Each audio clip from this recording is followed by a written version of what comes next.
Last year the bike's always been a bit of a hybrid. Even right up to last year, the end of last year, we were always changing. Over the winter, we decided we wanted to invest, turn the bike into the most modern superbike bike we could turn it into.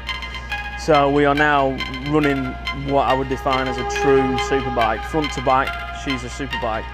And she's as close as damn it to the ones you will see on track in World Superbike now.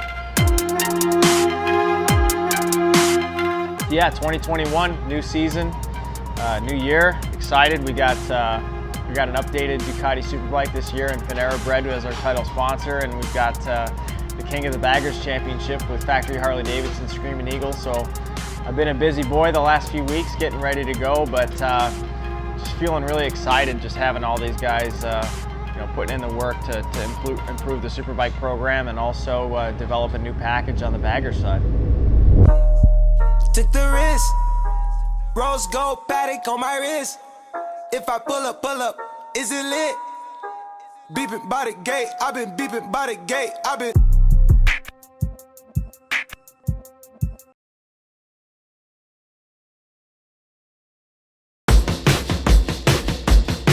All right, so we're at Paneragale, Gainesville, Georgia. We got the new Paneragale Ducati Superbike under wraps at the moment. And bikes are starting to filter in here. We're gonna get a big crowd here and unveil the bike, and can't wait to show this thing off. It's been a long time coming. Yeah, so new for 2021, our Ducati Superbike is very changed. So we've updated a lot of the different parts. There was a lot of changes involved.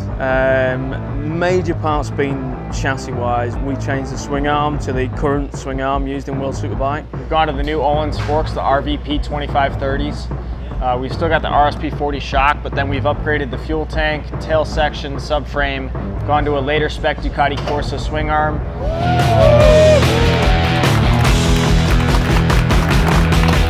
Also gone to the brand new Undertail SC Project exhaust system, which has found us quite a few horsepower over the winter. So we've got changes all around, really. The bike is virtually completely different, new from the ground up, besides maybe wheels. From there, I mean, we've changed brakes to Akasato brakes. We're really pumped about that. So no, the bike is totally different this year, and just getting the chance to ride it for the first time. Really, this weekend we only had about 10 laps of testing before we showed up here at Road Atlanta. See a truck driver now, Casey. I've never been so proud.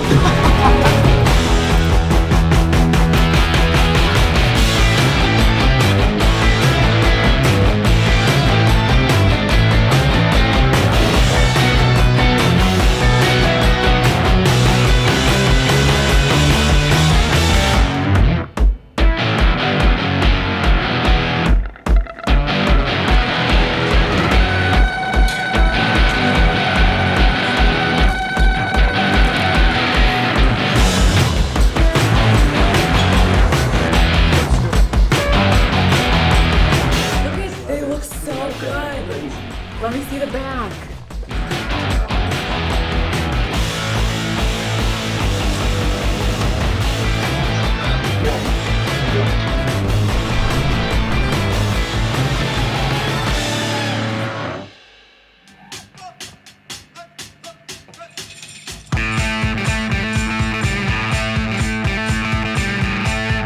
Friday, we're racing again. Road Atlanta. Got the Paneragale Ducati all fired up, ready to go.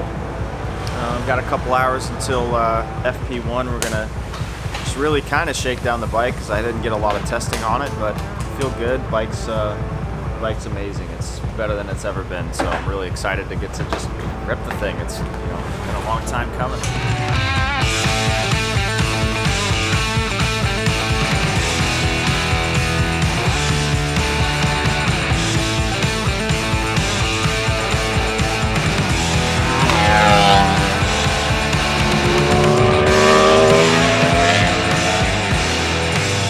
First session, a lot of downtime. We had some issues with the electronics, so we're just trying to sort through some stuff, sending some data over to the Italians, and trying to get some help from overseas at the moment, just trying to get to the bottom of something. So At the end of this session, got probably a good 5 or 6 good laps just to start feeling this new chassis, and I think it's definitely got some potential and a high ceiling. So can't wait to turn it loose this afternoon and see how she feels. I think the boys are going to get to the bottom of it no problem. So we'll roll out in the afternoon and have some fun. First session went well, sorting out some electronics and just making sure we got a good bike underneath us. We'll go put some good times down in the second session.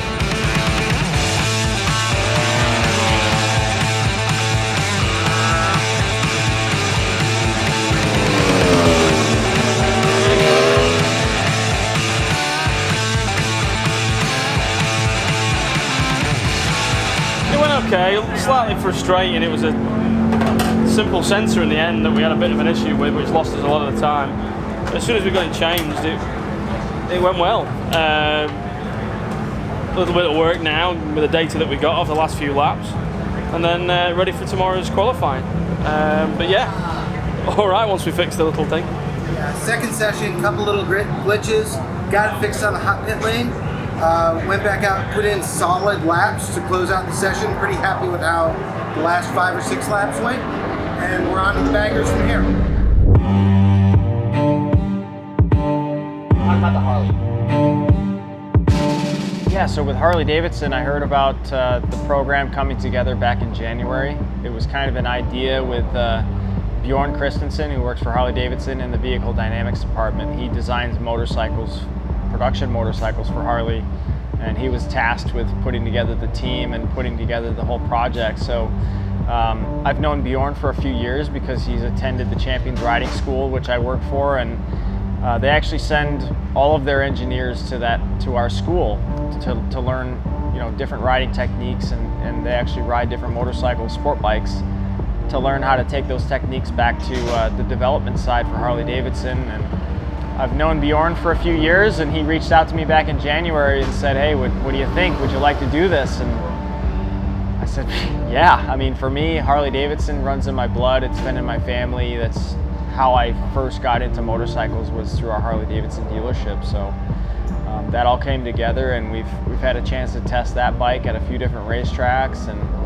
it's been a great program to be a part of, and we're here to finally race the thing for the first time. I think it's a great opportunity for him, and it's a great opportunity for Harley to come back into something they haven't been near for a long, long time. Racing helps everybody develop, no matter who you are and whatever kind of manufacturer. And then being back in the paddock doing something like the Baggers Championship can only help them as far as developing parts and changes they can make to improve their programs going forward. I think it's great. It's great to see him doing it, and it's great to have Kyle involved. All right, so all finished up for Friday.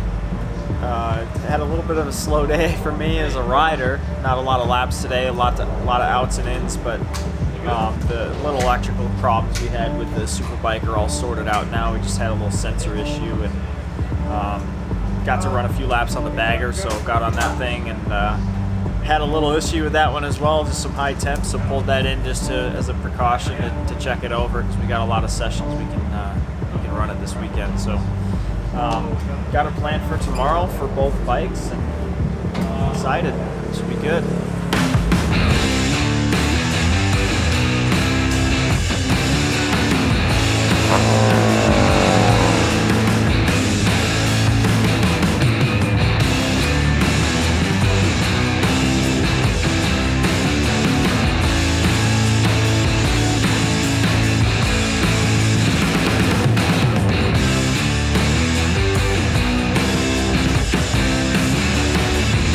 Yeah, so we just finished up bagger qualifying 1. We had a little failure at the beginning where I had no throttle, so we missed more than the first half of the session.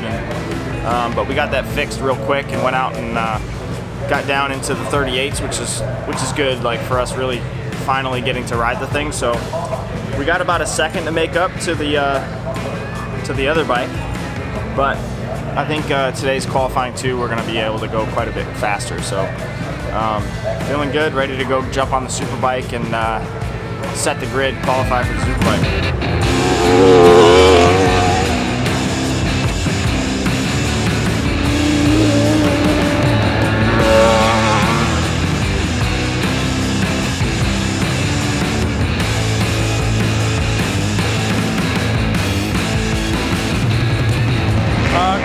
went well. Got all our electrical issues sorted out. Towards the end of the session, we started dealing with a little bit of a clutch issue, but we got that taken care of, and I think we'll be pretty good for the race. The bike was good qualifying today. Electronics were good, strategies were good. Kyle just needed time on the bike. Unfortunately, we had a little clutch slipping issue, and easy to fix, hard to fix on track. So we're really excited for the race. Good start will definitely help us, and looking forward to having a really good race tomorrow.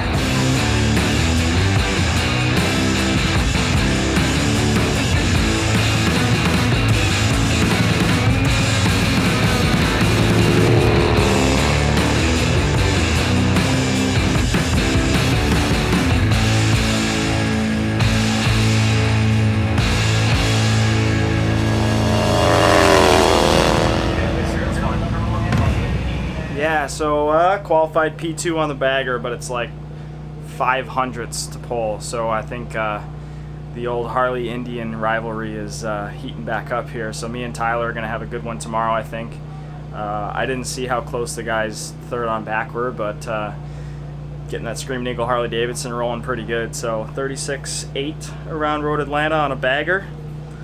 That's pretty quick, so I'm pretty happy, and you know, those guys will be working. Now I got to go get cooled down and rested up for Superbike race 1 in about 2 hours or so. So it's, yeah, busy weekend. Can't wait. Pono Superbike. Reds are up. Away we go. A good launch from Matthew Stoltz in the middle. And it looks like the number 11 Stoltz on the Westby Racing Yamaha will take it in the home race.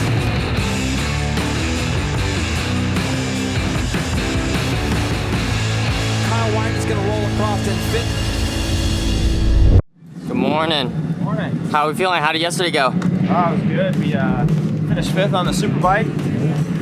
So we're still getting to terms with that bike. The new bike is just so much different.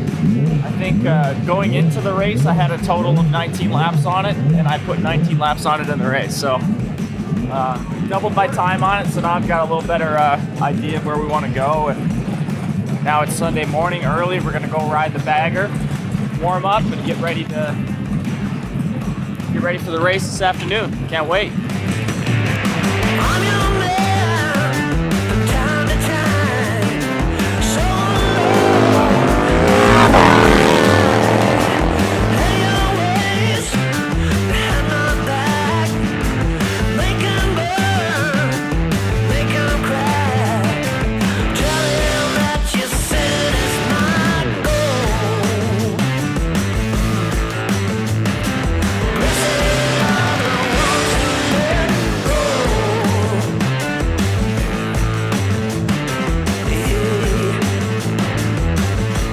Warm-ups in the books. I rode the bagger first at 8 o'clock, and the bike's running a little bit better than yesterday, so they've done some good work.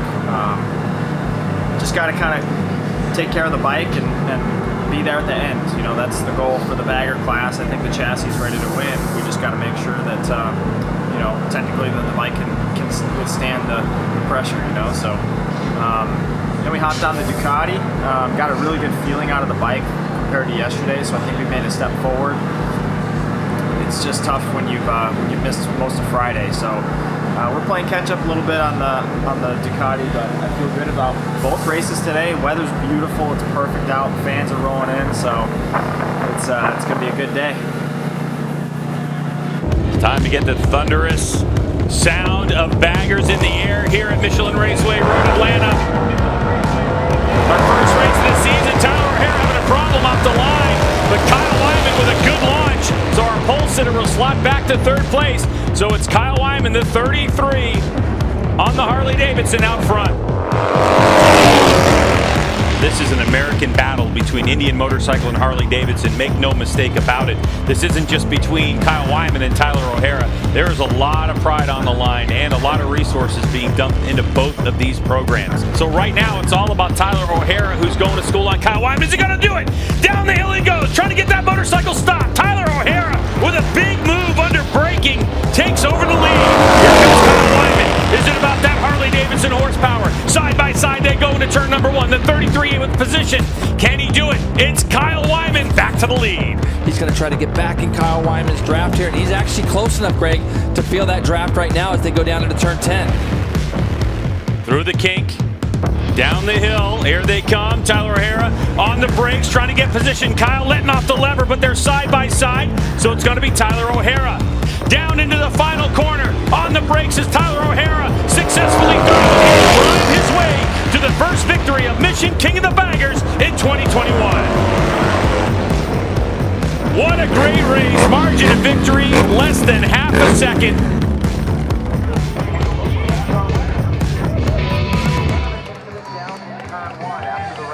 All right, here we go. We're getting ready for the race start for Hono Superbike race number 2 here at Michelin Raceway, Road Atlanta. Upper left part of your screen, those lights, you can hear the limiters on.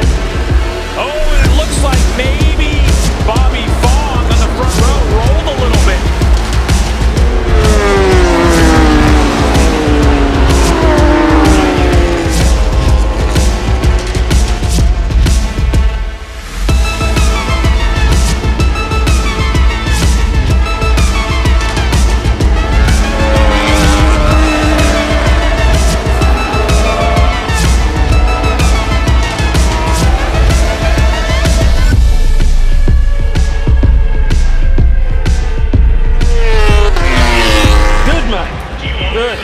Considering she's all brand new, it's nice to get 2 good race finishes, both top 6, all stayed together. I'm happy. Yeah, overall, just really a solid weekend. You know, we 5th place yesterday in Superbike race 1, finished 2nd in the bagger. Pretty happy with that, considering what we've been through to try to just get here with that thing, and then 6th today on the Superbike race 2. A couple solid results, you know, no drama, no issues, you know, for the most part, just some good solid laps that are, you know, we're gonna be able to build on. So I feel good to get round 1 out of the way. Now we've got Virginia coming up, which will be only the Superbike. So gonna get focused on that thing, try to get more gelled with that package. And you know, the boys have been working hard, really happy with the vibe under the tent this year, and just, you know, everybody's having a good time. So it's just, it's been fun, and I cannot wait to get back to VIR.